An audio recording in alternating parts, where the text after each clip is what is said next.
1. You hear a TV quiz show host introducing a contestant called Julia.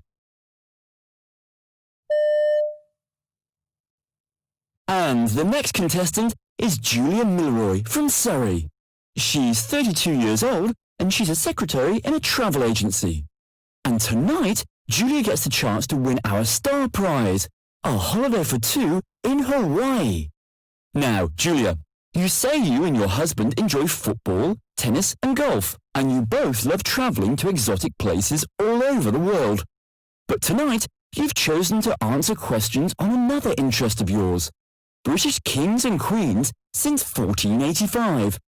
So, for your first question, how many wives did Henry VIII have? And the next contestant is Julia Milroy from Surrey. She's 32 years old and she's a secretary in a travel agency. And tonight, Julia gets the chance to win our star prize, a holiday for two in Hawaii. Now, Julia, you say you and your husband enjoy football, tennis and golf, and you both love travelling to exotic places all over the world. But tonight, you've chosen to answer questions on another interest of yours, British kings and queens since 1485. So, for your first question, how many wives did Henry VIII have?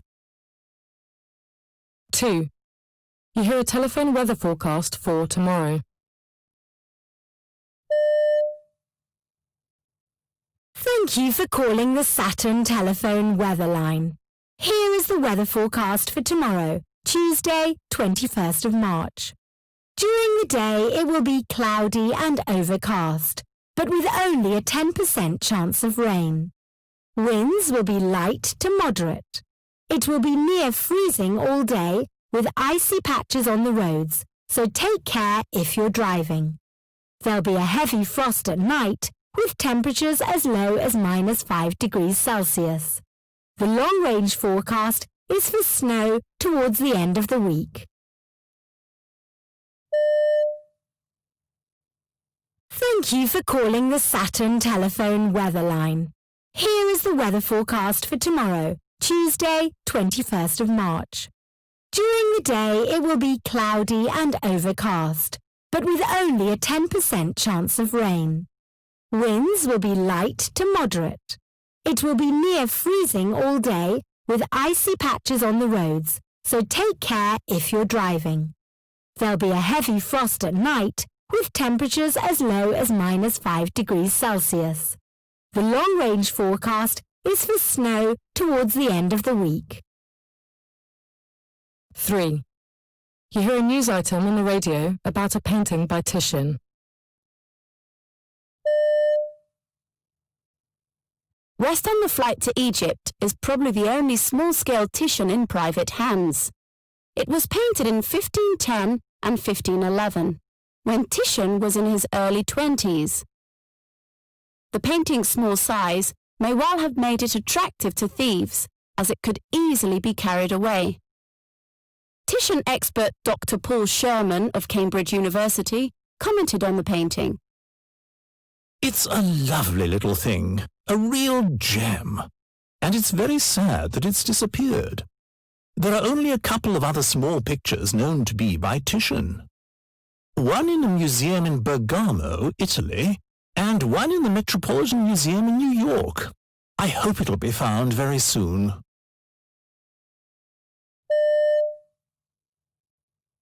Rest on the Flight to Egypt is probably the only small-scale Titian in private hands. It was painted in 1510 and 1511, when Titian was in his early 20s.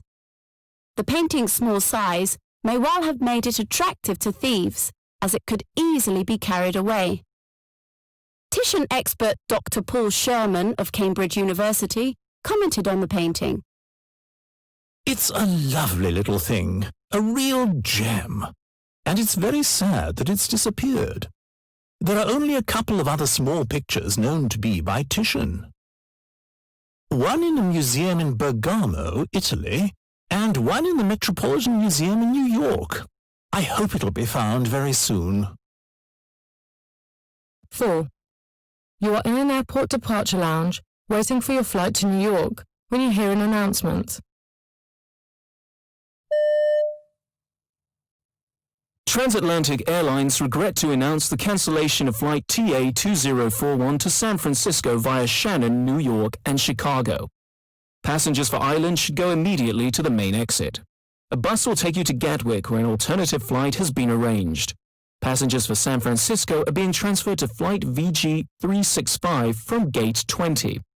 Travel arrangements are still being made for passengers to New York and Chicago. If these passengers would like to go to Hospitality Suite B, a complimentary buffet will be provided, and you will be informed about your flights as soon as possible. Transatlantic Airlines regret to announce the cancellation of flight TA2041 to San Francisco via Shannon, New York, and Chicago. Passengers for Ireland should go immediately to the main exit. A bus will take you to Gatwick, where an alternative flight has been arranged. Passengers for San Francisco are being transferred to flight VG365 from gate 20. Travel arrangements are still being made for passengers to New York and Chicago. If these passengers would like to go to Hospitality Suite B, a complimentary buffet will be provided, and you will be informed about your flights as soon as possible. 5. You hear a man and a woman talking. Let's go somewhere exciting this year. You say that every year, and every year we end up staying with your sister in Blackpool.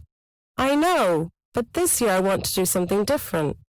Like go to Brighton to see your mother? Be sensible. I want to go abroad, see something exciting and get some sun. We haven't been abroad since our honeymoon, and that's 25 years ago. Now I see. Well, yes. It is our silver wedding anniversary and we should go somewhere special. Let's go somewhere exciting this year. You say that every year, and every year we end up staying with your sister in Blackpool. I know, but this year I want to do something different. Like go to Brighton to see your mother? Be sensible. I want to go abroad, see something exciting and get some sun. We haven't been abroad since our honeymoon, and that's 25 years ago. Now I see. Well, yes. It is our silver wedding anniversary and we should go somewhere special. 6. You hear a man talking on the telephone. A transfer? Yes, I'm sure we can transfer your tickets. What's the date of the performance? The 24th. I'll just call that up on the screen. Okay. Now, what numbers are your seats? N3 and N7. Okay. And where would you like to move to? Don't worry about that. All seats have a good view. So, your new seats will be J25 and J26, near the aisle, for the Merchant of Venice on the 24th. Remember to be here by 7 p.m. to pick up your new tickets in the foyer.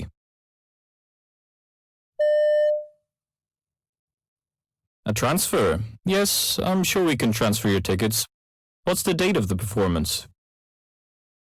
The 24th. I'll just call that up on the screen. Okay. Now, what numbers are your seats? N3 and N7. Okay. And where would you like to move to? Don't worry about that. All seats have a good view. So, your new seats will be J25 and J26, near the aisle, for the Merchant of Venice on the 24th. Remember to be here by 7 p.m. to pick up your new tickets in the foyer. 7. You hear two students called Maria and George talking about an essay.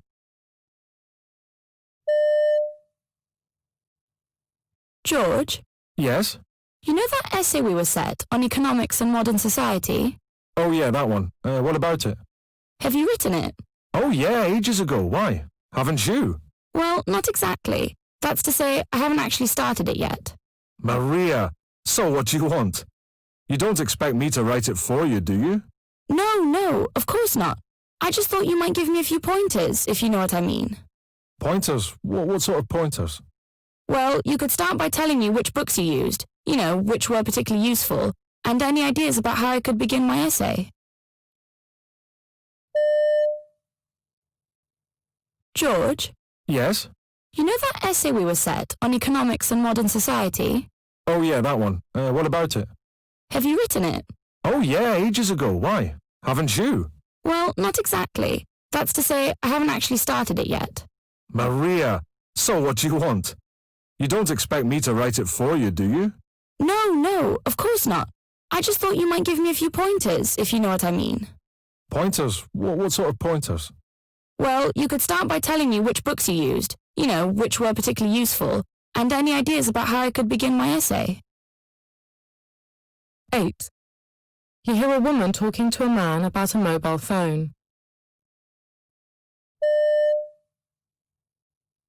Excuse me, sir. I'm sorry, you can't use your phone in here. But I have an important call to make. I'm sorry, but that's the rule for the comfort of other passengers. Can I go to another carriage or go to the buffet car? Of course, this is the only quiet carriage. Excuse me, sir. I'm sorry, you can't use your phone in here. But I have an important call to make. I'm sorry, but that's the rule for the comfort of other passengers. Can I go to another carriage or go to the buffet car? Of course, this is the only quiet carriage. That is the end of part 1.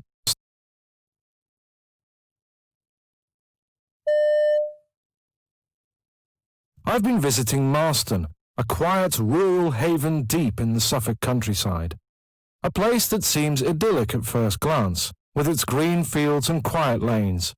But according to American sociologist Martin Borstein, it's also a society so divided by class and wealth that it's ready for revolution. I thought I'd find out more by speaking to some of the inhabitants. Major Ronnie Wentworth, chairman of the parish council, who lives in the 16th century manor house, told me that he mixes with the residents of the housing estate at the other end of the village.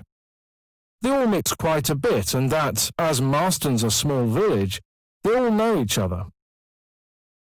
He's sure he'd know everybody's name if he called in at the pub, but he wouldn't invite them all around for drinks, as they're just not his close friends. Retired surgeon Alan Morgan said something similar. He doesn't think they're divided at all. In fact, he says they're a very united village. Only last month they had their annual village fete. Everyone joined in, and they raised money for a local charity. He says there are some divisions, but there are no real conflicts. But are these divisions class divisions, as Professor Borstein would have us believe? The oldest village inhabitant, Madeleine Squire, now 97, recalls the days when her father owned most of the village and the land around it. She said they led such a lovely life then. Nowadays everyone works so hard, but then they had a butler, 2 cooks, and maids and gardeners. If she went to a party and came back late, she'd just instruct the butler to wake her after 8 hours with black coffee, and they called her father, sir, and she was miss to everybody. She said you don't hear that today, as everyone is so rude. Well, that's more like the sort of social division I was expecting from Professor Borstein's book, but old Mrs. Squire thinks it's vanished. I made one last attempt to find the class war and visited the local pub, the Moor's Head, where the last vestige of physical class division is still to be seen, the lounge bar for the middle classes and the saloon bar for the workers. I picked out the oldest labourer from a group who've come to relieve their hunger and thirst after laying the pavement outside. Did he feel divided from people like Major Wentworth and Dr. Morgan? Did he want to overthrow them in the name of the class war? Apparently not. He told me he was 68 and he'd lived in the village all his life. He knew who he was and what his position was there. He's not as rich as the doctor or Mrs. Squire, but that didn't bother him. The doctor had to study for years, so he thinks he deserves the money he gets. He left school at 15 and has worked ever since. He said this village is a happy place. They all know about each other. He supposed that could be a bad thing as well as good. But he knows if he was in trouble, he'd get help from the villagers of all classes. Well, an